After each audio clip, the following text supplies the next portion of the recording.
What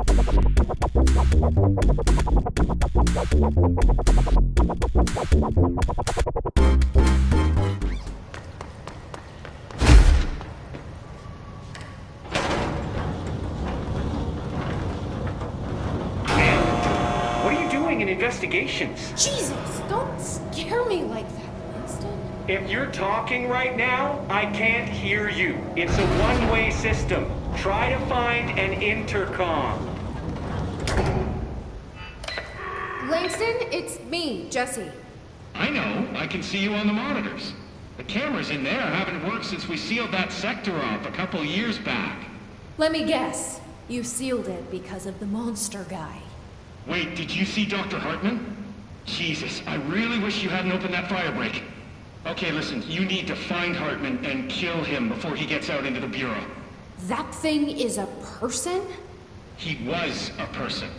We brought him here to study after he was, altered in an AWE. I forget the medical word for what happened, but now light physically hurts him. Do you have a flashlight? No. A lantern? Headlamp? Oh yeah, flare gun. Oh, Christmas lights. You could wrap them around your... I don't have any of those, Langston. Shit. Okay, well, I'm sure you'll think of something. I'll keep an eye on you from the panopticon.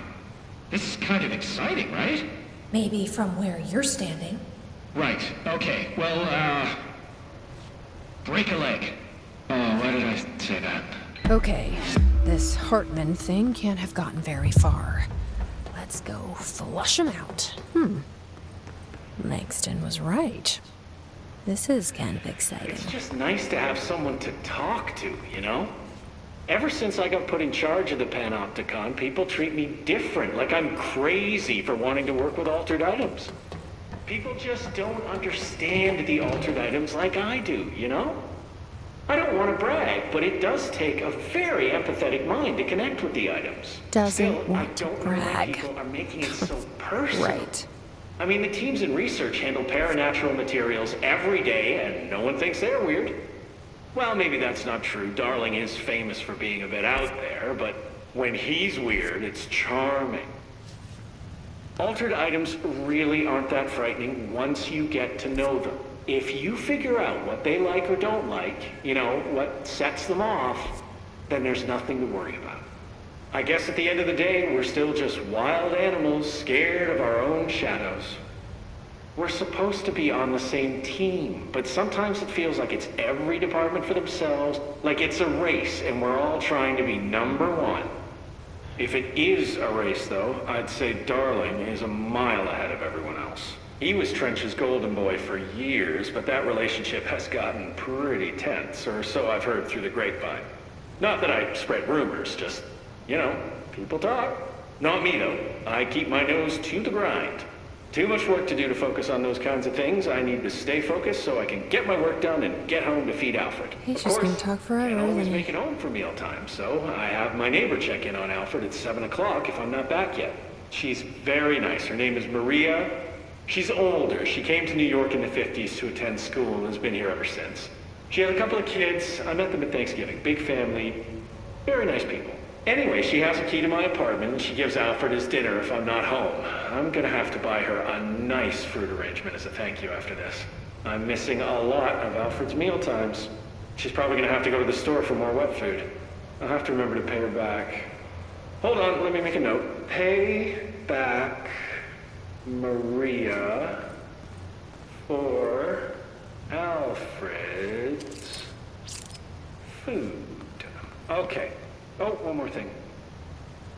And buy her a fruit arrangement. All right, done. Are you a cat person? I don't think I ever asked. You seem like one, though. You'd like Alfred. He's very proper. Really carries himself well, you know? I named him after my favorite poet. Felt like a good fit. I got Alfred just before Sylvia died when I was at the... You know, I don't really remember where I got Alfred from. But, boy, those two did not get along. Oh, no. Sylvia thought she owned the place. Didn't like me getting in the way, scratched me more than once when I was just trying to move her food bowl. That cat was a real asshole. Wow. I'm realizing now that language was kinda not harsh. entirely, professional. You see, Sylvia or animals, or anything.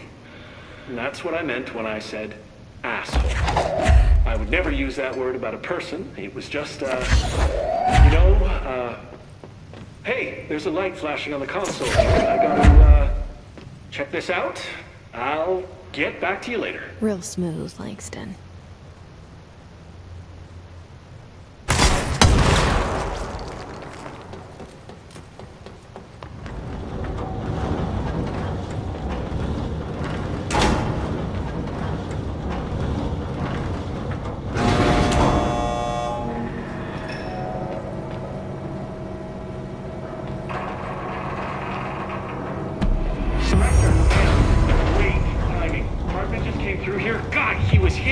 He tore the security door to the Break Falls AWE site wide open. He was so ugly. Like, wow, I got a good look at him, and Christ, he does not look like he used to. The hiss must have messed him up or something. He looks like a bar rag that's been twisted by the world's strongest man. Or a monster from some 80s horror movie. You know, back when it was all practical effects. Ugh, nasty. Real Did you say professional, something? Langston. Remember, I can't hear you.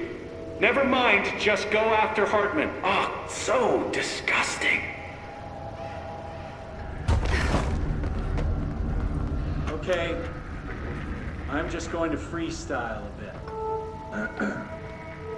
Looks like whatever force had a hold on Hartman isn't mixing well with the hiss corruption. Always. Blake did call him the third thing. Okay, I'm just going to freestyle a bit.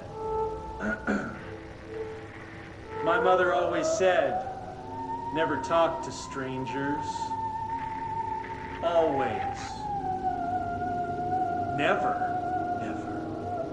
Always. Never. Never.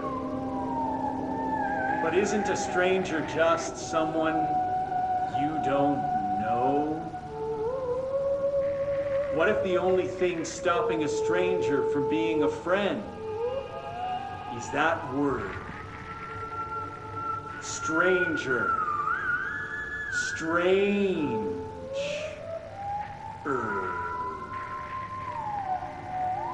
Strange like the noises you hear at night when there is no light and you cannot fight.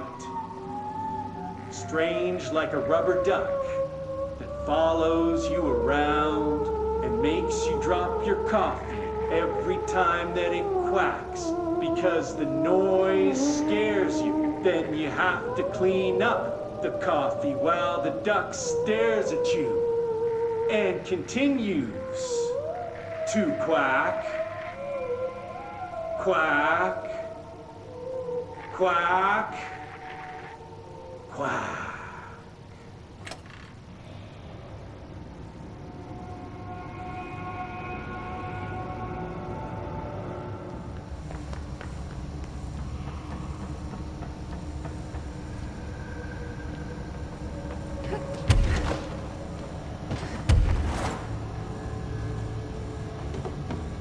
Okay, this room is really intimidating and all, but I know my rights. It's not a crime to try and get a book signed. Making unauthorized contact with a dangerous paranatural entity is indeed a Bureau offense, Mr. Langston, and can be prosecuted as such. Okay. Well, I didn't know that.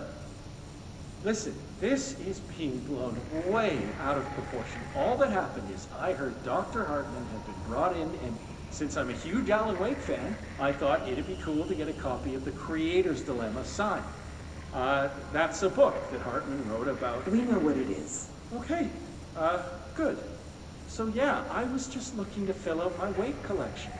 I certainly didn't know Hartman had turned into some kind of shadow zombie. That's a completely inaccurate description. Whatever, listen, I'm just a desk jockey. I sort papers, do data entry, that kind of stuff. Don't come down on me like this. I made one mistake. I mean, I see people break the rules all the time and no one is pulling them into dark rooms to yell at them. Yesterday, Dave Gleason and his crew were talking to that empty spacesuit and laughing their heads off. We're letting you off with a warning, Mr. Langston. But this is going on your record, so one more screw-up and our next chat won't be so friendly. Great. That is just great to hear, guys. Thank you. Thank you so much. Hey, is there any chance I could get my copy of The Creator's Dilemma back? Get out.